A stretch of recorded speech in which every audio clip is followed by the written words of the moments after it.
before you start, I think this super chat might be a nice jumping out. Is Nick just becoming a younger version of John Malkovich, a character of himself on and off camera? If so, I'm loving it. This movie was a blast. Again, I saw it at the investor screening, which you could have gone to at all the AMC theaters. Whenever they say investor screening, just buy the ticket. You can cancel it later if you don't like it. It's just an early advanced screening of a movie that's going to play there.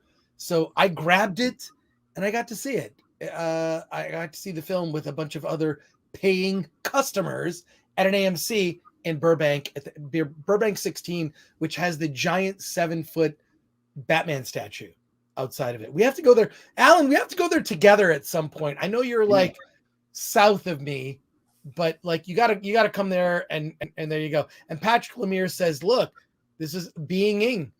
That could be a movie. Being Ing. Bing. So, and film philosopher, Nick is reverse aging. True. First of all, okay, let's get into this movie. You've seen the trailer. Pedro Pascal is in it. This is two quick things. One, Nic Cage has a sense of humor about himself. There are several Nic Cage movies that are referenced in the film that are freaking hysterical.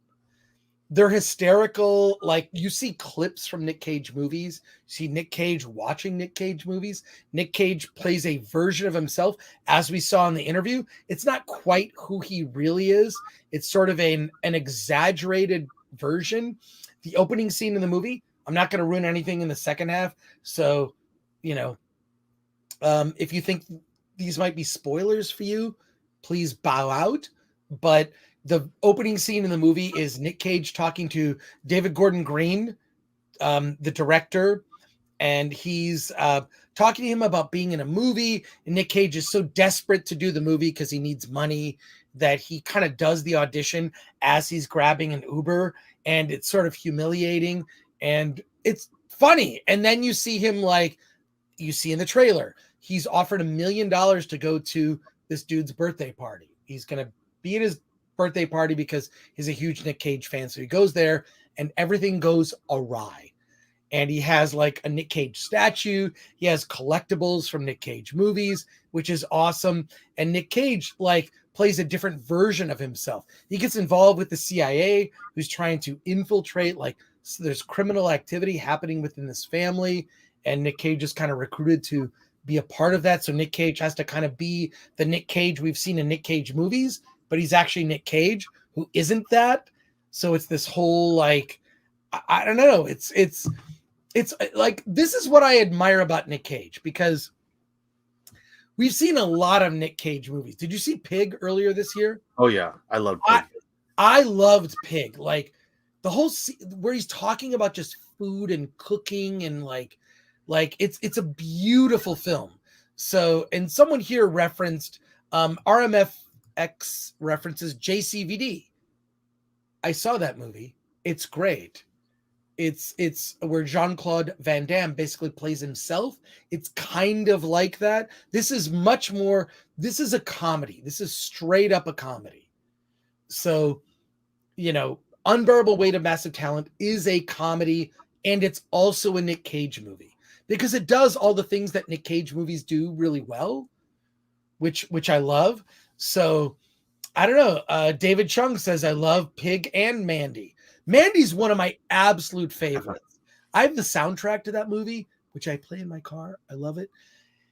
The scene where Nic Cage he's sort of been through the first battle and he goes into the bathroom and he's covered in blood head to toe and he's in pain and he's seen the love of his life taken from him and he's battled like he doesn't know what yet. Horrifying. And he's sort of like enraged, and it's just a single shot where he's in the bathroom by himself, like expressing all the pain and anguish, and he's covered in blood and just like he transforms. Awesome. It's awesome. Now, this movie is not that. This movie doesn't reach that level of seriousness. It's very much straight up a comedy. So if you are a Nic Cage fan and you like a good comedy, the audience I saw it with tonight, over the top, awesome. There's so many references also, like if you follow Nic Cage and you also know you're just sort of a movie nerd, as who's not a movie nerd who's like talking to us right now? Like, who is not a movie nerd we've got nearly 100 people slap that like button, and then also, by the way, not just slap the like button. If you're not a subscriber, subscribe to the channel. Oh, wow. Make sure you do that.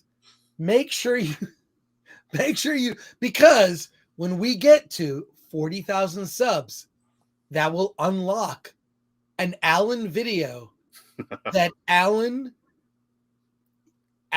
I still say we need to push it to 50,000. That's no 40,000.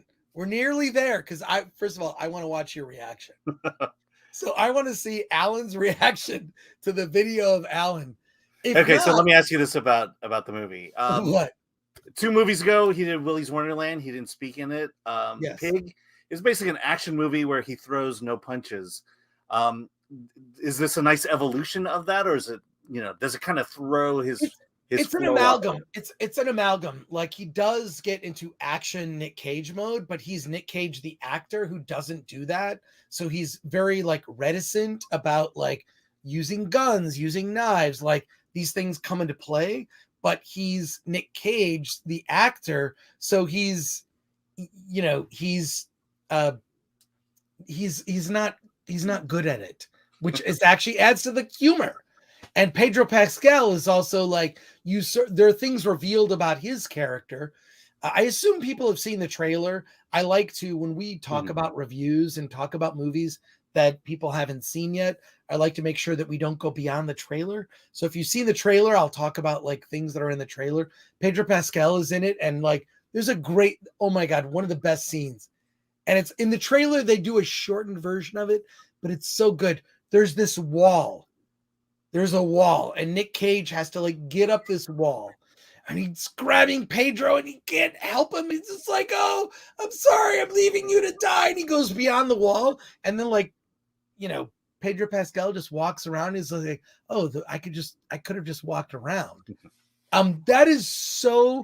I really wish they hadn't blown that joke in the trailer, but like in the movie, it's so good.